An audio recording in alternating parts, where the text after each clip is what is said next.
Hi everyone, once again welcome back to Preventive Health Solutions. This is KP Singh, Nutrition Advisor on Integrative Dietetics. दोस्तों आइए आज हम देखते हैं what are the benefits and harm of whey protein, यानी कि वे protein के फ़ायदे और नुकसान क्या हैं। तो दोस्तों सबसे पहले फ़ायदों की बात करते हैं। तो दोस्तों देखा जाए तो कोई भी प्रोटीन हो, चाहे वो नॉर्मल प्रोटीन हो या वे प्रोटीन हो, बेसिक बेनिफिट्स या बेसिक रिक्वायरमेंट तो हमारी बॉडी के लिए सेम होता है, किसी भी प्रोटीन का हो। तो लेकिन जैसा कि हम जानते हैं वे प्रोटीन स्पोर्ट्स प्रोटीन के रूप में जाना जाता है, यानी कि वे प्रोटीन ज़्यादातर स्पोर्ट्समैन और बॉडी बिल्डर्स द्वारा यूज किया जाता है। तो ऐसा क्यों है दोस्तों? क्योंकि वे प्रोटीन एक फास्ट प्रोटीन होता है। फास्ट प्रोटीन होने का मतलब है नॉर्मल प्रोटीन अगर हमारी बॉडी में 8 घंटे लेता है अपना असर दिखाने में, तो वे प्रोटीन जो है अपना इफेक्ट 4 घंटे में ही दिखा देता है हमारी बॉडी में। तो इस तरह से इसका जो सबसे पहला बड़ा बेनिफिट है वो स्पोर्ट्समैन और बॉडी बिल्डर्स के लिए होता है, क्योंकि वहाँ पे आपको मसल्स बिल्डिंग की रिक्वायरमेंट ज़्यादा होती है और स्पोर्ट्समैन बहुत ज़्यादा एक्जर्सन करते हैं अपनी मसल्स का। तो मसल्स की रिकवरी के लिए, फास्ट रिकवरी के लिए वे प्रोटीन बहुत ज़रूरी है। तो सिर्फ इसका फ़ायदा स्पोर्ट्समैन या बॉडी बिल्डर्स के लिए नहीं है दोस्तों, इस प्रोटीन की उपयोगिता अन्य केसेज में भी होती है, अन्य कंडीशंस में भी बहुत ज़्यादा है। जैसे कि अगर किसी व्यक्ति की मसल्स बहुत ज़्यादा वीक हैं, बहुत ज़्यादा वीकनेस है उसे, और उसकी मसल्स में बहुत ज़्यादा क्रैम्प्स वगैरह आते हैं वीकनेस की वजह से, या मस्कुलर पेन होता है, तो इस टाइप के केसेज में वे प्रोटीन उसे ज़्यादा फ़ायदा करेगा और जल्दी फ़ायदा करेगा। उसकी मसल्स मजबूत होंगी और मसल्स बिल्ड कर सकता है। तो इसके अलावा, और ये 2 फायदे हुए, इसके अलावा तीसरा फ़ायदा देखें वे प्रोटीन का, तो तीसरा फ़ायदा है वेट मैनेजमेंट में। तो वेट मैनेजमेंट शब्द मैं इसलिए यूज कर रहा हूँ कि अगर आप अंडर वेट हैं, अगर वे प्रोटीन ले रहे हैं, तो अंडर वेट से आप नॉर्मल वेट में आ सकते हैं। और अगर आप ओवर वेट हैं, ओवेस हैं, तो भी आप अगर वे प्रोटीन यूज कर रहे हैं तो आप जल्दी ओवर वेट की कंडीशन से कंट्रोल करके आप नॉर्मल वेट की कंडीशन में आ सकते हैं। तो इस तरह से ये वेट मैनेजमेंट में ज़्यादा तेज़ी से फ़ायदा करता है। और इसके अलावा अन्य चौथा फ़ायदा देखें तो फोर्थ बेनिफिट्स की बात करें तो इसमें दोस्तों देखा जाए तो अगर हमें एजिंग की प्रॉब्लम है, काफ़ी फास्ट एजिंग हो रही है किसी व्यक्ति की, यानी कि एज बढ़ने के सिम्टम्स बहुत तेज़ी से आ रहे हैं, जैसे कि स्किन का लटकना या स्किन पे झुर्रियाँ पड़ना या बाल बहुत तेज़ी से झड़ना। तो इस टाइप की प्रक्रिया अगर बहुत तेज़ी से हो रही है एजिंग की, तो उसको कंट्रोल करने में ये बहुत ज़्यादा मदद करता है वे प्रोटीन। अगर वे प्रोटीन का उपयोग ऐसे लोग करेंगे तो उनके एजिंग सिम्टम्स काफ़ी स्लो हो जाते हैं और उनके चेहरे की झुर्रियाँ दूर होंगी और जो स्किन लटक रही है, लटकने की प्रॉब्लम भी कम हो जाएगी और स्किन टाइट हो जाएगी और बाल झड़ने की समस्या भी कम होगी। तो इस तरह से, क्योंकि ये जो प्रोटीन है वे प्रोटीन है हमारी बॉडी के जो स्किन से रिलेटेड प्रोटीन है, जो कोलेजन है और इलास्टिन है, इन प्रोटीन के प्रोडक्शन में बहुत तेज़ी से मदद करता है। तो दोस्तों इस तरह से बुढ़ापे के लक्षण भी वे प्रोटीन से कम किए जा सकते हैं। और इसका एक और फ़ायदा देखें, 5वां फ़ायदा देखें, फिफ्थ बेनिफिट, तो वो है कि जैसे कैंसर जैसी भयंकर बीमारियों के ट्रीटमेंट के बाद, या किसी गंभीर बीमारी के ट्रीटमेंट के बाद, या किसी बड़े ऑपरेशन के बाद जो लोगों को बहुत ज़्यादा कमजोरी आ जाती है, इसमें हमारी बॉडी का प्रोटीन लॉस बहुत होता है और टिश्यूज़ बहुत ज़्यादा डैमेज होते हैं। तो इस तरह से हमारी बॉडी की रिकवरी के लिए यहाँ पर वे प्रोटीन बहुत ज़रूरी हो जाता है, फास्ट रिकवरी के लिए।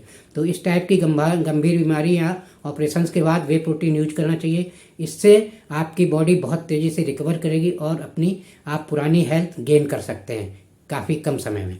तो इस तरह से दोस्तों ये इसके मेजर बेनिफिट्स हमने देखे वे प्रोटीन के। और इसका एक और फ़ायदा जाना जाता है इनडायरेक्ट फ़ायदे के रूप में देखें तो ये हमारे कोलेस्ट्रॉल कंट्रोल करने में और डायबिटीज़ कंट्रोल करने में भी काफ़ी मदद करता है। लेकिन इसके ये इनडायरेक्ट फ़ायदे हो सकते हैं, क्योंकि इसका कोई डायरेक्ट फ़ायदे के रूप में कोई साइंटिफिक एविडेंस नहीं है। लेकिन इनडायरेक्टली देखा जाए तो चूँकि वे प्रोटीन हमारी इम्यूनिटी को भी काफ़ी तेज़ी से इम्प्रूव करता है, इसीलिए जो इम्यूनिटी रिलेटेड डायबिटीज़ है, टाइप 2 डायबिटीज़, उसमें ये फ़ायदा पहुंचा सकता है। और दूसरा जो कोलेस्ट्रॉल वगैरह की प्रॉब्लम होती है उसको भी मैनेज कर सकता है, हमारे लिपिड प्रोफाइल को भी नॉर्मल रखता है। तो दोस्तों इतने सारे हमने वे प्रोटीन के बेनिफिट्स देखे जिनका आप उपयोग कर सकते हैं वे प्रोटीन का। लेकिन दोस्तों जैसा कि यहाँ पे देखा जाए तो कुछ लोगों के मन में भ्रांतियाँ भी होती हैं। लोग सोचते हैं स्पोर्ट्स प्रोटीन लेंगे तो हमें किडनी की प्रॉब्लम हो जाएगी, या ज़्यादा प्रोटीन लेंगे तो किडनी की प्रॉब्लम होगी। तो दोस्तों देखा जाए तो कोई भी प्रोटीन हो किडनी की प्रॉब्लम नहीं करता है अगर मॉडरेट क्वांटिटी में लिया जाए। और कहा भी जाता है excess of everything is bad, कोई कितनी भी फ़ायदेमंद चीज़ हो, अगर बहुत ज़्यादा ले लेंगे तो वो आपको नुकसान ही करेगी। तो अगर मॉडरेट क्वांटिटी में आप कोई भी प्रोटीन ले रहे हैं, आपकी किडनी को कोई इफेक्ट नहीं करेगा, जब तक कि आपको किडनी की कोई बीमारी ना हो, किडनी की कोई प्रॉब्लम ना हो। अगर किडनी में कोई मेडिकल कंडीशन है तो आप डॉक्टर की सलाह के बिना कोई भी प्रोटीन ना लें। तो दोस्तों ये एक भ्रांति है कि ये किडनी में नुकसान करता है प्रोटीन, ऐसा कुछ नहीं है। और दोस्तों एक और इसका जो, जैसे कि हमने हार्म की बात की थी, वे प्रोटीन हमें क्या हार्म कर सकता है। तो दोस्तों वैसे देखा जाए तो वे प्रोटीन हो या कोई भी प्रोटीन हो, मॉडरेट क्वांटिटी में कभी कोई हार्म नहीं पहुंचाता। लेकिन यहाँ वे प्रोटीन के हार्म की बात इसलिए मैं करूँगा, इसका एक साइड इफ़ेक्ट हो सकता है, क्योंकि ज़्यादातर देखा गया है कई लोग चूँकि इसे यंगस्टर्स ज़्यादा यूज करते हैं, और कभी कभी एक्साइटमेंट में बॉडी ज़्यादा बनाने के चक्कर में लोग इसकी मात्रा बहुत ज़्यादा बढ़ा देते हैं और कई बार लेने लगते हैं, तो इन्हें नुकसान पहुंचा सकता है। क्योंकि वे प्रोटीन में ब्रांच चेन अमीनो एसिड्स होते हैं, BCAA ज़रूर उसमें मिक्स किया जाता है। और BCAA का जो साइड इफ़ेक्ट है वो हमारी हार्ट की मसल्स पर पड़ता है।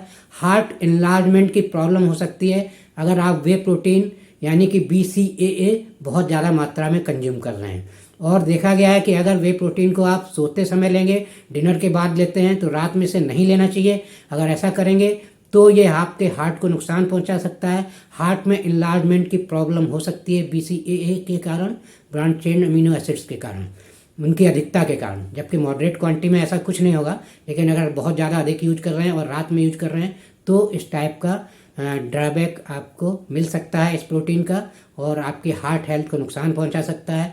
और हार्ट का इनलार्जमेंट होना एक गंभीर समस्या होती है। और ऐसा मैंने प्रैक्टिकली 1-2 केसेज में देखा भी है। 20, 22, 25 साल के लड़कों को देखा है जिन्होंने वे प्रोटीन बहुत ज़्यादा मात्रा में यूज किया और बाद में हार्ट की कुछ प्रॉब्लम हुई, तो पाया गया कि उनका हार्ट थोड़ा एनलार्ज हो गया है। तो ये प्रैक्टिकल मैंने खुद देखा है इस टाइप को, तो इसीलिए मैं इस चीज़ को यहाँ पर शेयर कर रहा हूँ। तो घबराइए मत मॉडरेट क्वांटिटी में, और रात में इसे मॉडरेट क्वांटिटी में यूज कीजिए, रात में यूज मत करिए सोते समय, तो आपको कोई नुकसान नहीं होगा। तो इस तरह आशा है दोस्तों वे प्रोटीन के बारे में आपको जानकारी मिली होगी, इसके बेनिफिट्स और इससे क्या हानि हो सकती है इसके बारे में जानकारी मिली होगी। और वीडियो अच्छा लगा है तो लाइक और शेयर करिए, और चैनल सब्सक्राइब अभी तक नहीं किया है तो प्लीज़ चैनल मेरा सब्सक्राइब कर लीजिए, जिससे आपको इसी तरह के हेल्थ बेनिफिट्स के नोटिफिकेशंस चैनल पर मिलते रहें। Thank you very much, see you in next video.